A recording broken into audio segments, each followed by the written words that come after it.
Hello YouTube and welcome to another episode of Skazza Gaming.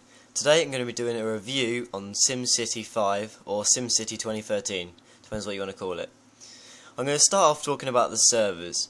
Now, the servers, there's been a big conspiracy about the servers. The first week or so, they were a bit dodgy, they were sometimes down, sometimes you couldn't sign into them. They were just a big mess really, completely screwed up the game's launch. But I've waited till now and the servers are up and running now. They're working about 99% of the time. And they're not an issue anymore, but if you did get the game when it came out, you know what I'm talking about because the servers were pretty bad.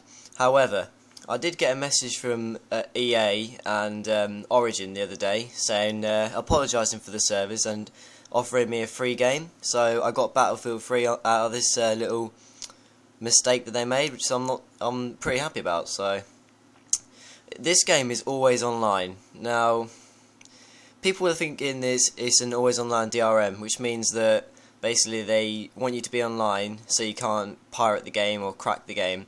I'm not too sure. I think that they did it for a design mechanic. So because when you are online, you can share your resources with other people who's also online, and you can also create massive like maps with loads of different cities in occupied by you and all your mates, which is quite a good thing to do.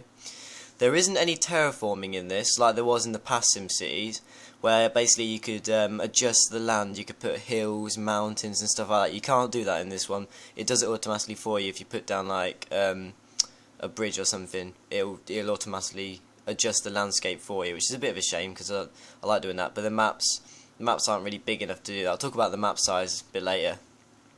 In this, you can get resources from oil. You can get core, not core. You can get coal and ore, and you can get money. Obviously, you can trade with other cities that you own or which your mates own, or just random people in the server which they own, and you can get random dilemmas like UFOs, zombie attacks, meteor strikes, Godzilla, all sorts of things like that. They're pretty cool to do, but there isn't a save feature necessarily in this game. It auto-saves to the servers. Because you have to be always online, you can't literally press save and quit. And then, so you can't test out the random dilemmas.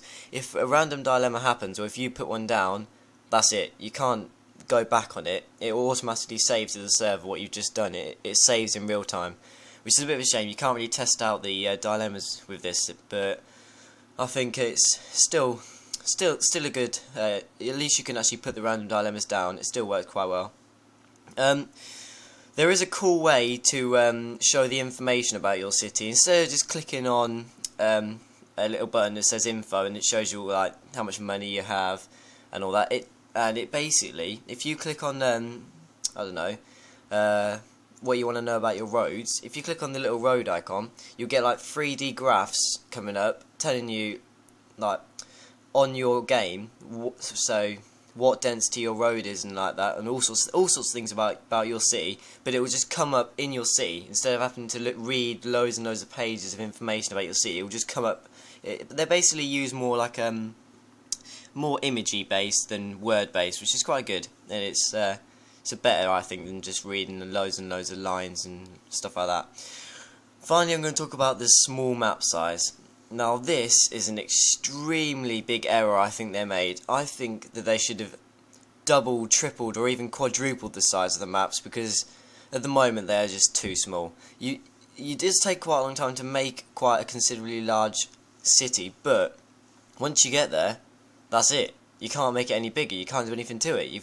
You've reached the size. That I think is a huge mistake on their behalf, because it could have been such a great game. You could have made massive cities with loads I do understand that technology is quite advanced, and every single sim in your city does their own thing, and you can basically follow them around, and they're basically, you know, so everything, and there's thousands of sims in your city, so there's a lot of data to be processed, but still, the maps are not very big at all. It's ridiculous, really, because I wanted to do so much stuff with my city, and I just couldn't because the map size wasn't big enough.